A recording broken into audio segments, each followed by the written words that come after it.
Kevin Gorg with you for your Fox Sports North digital update. Today we're going to focus on the goaltending situation for the Minnesota Wild and one of the newest members of that hockey team. He is goaltender Cam Talbot. Let's get to know Cam Talbot a little bit. This is a guy that hails from Caledonia, Ontario.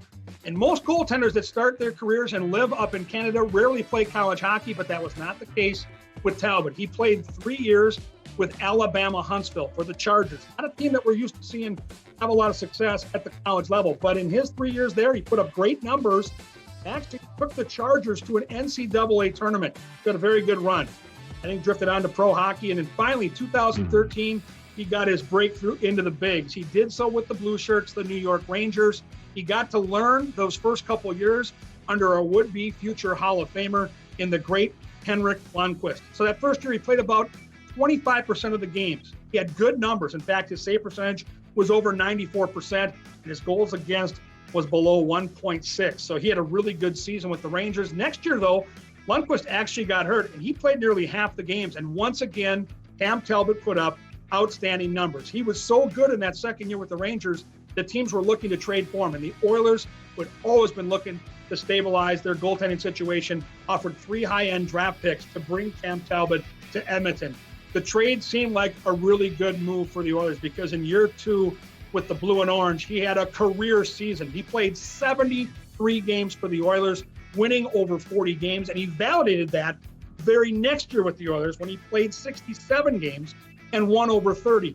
But a couple years ago, something went wrong with Cam Talbot's game, and I can tell you from a goaltending perspective, when a guy loses his confidence, and believe me, playing for the Oilers in front of that team who likes to play offense first and doesn't always do their job in their own end. When it goes bad, it can go real bad, and he had a tough year.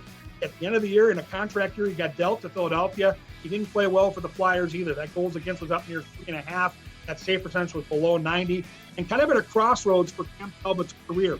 He took a chance and signed a 1-year deal a year ago with the Calgary Flames, and it paid off because he looked like the goaltender of old last year. And Bill Guerin and the Wild have talked about the eyes that he opened in the bubble for the Western Conference, where Minnesota was up there with Calgary, and where Bill Guerin and his staff got to watch Cam Talbot. They loved what they saw.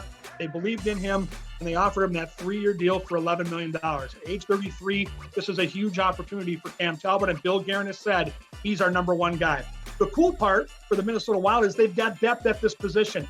Alex Stalock comes in off a career best year where he won 20 games and became the Wild starting goalie in that bubble in the playoffs against Vancouver. And let's not forget about the youngster, 24-year-old Kaapo Kähkönen, who's been playing for the Iowa Wild and playing at a high level.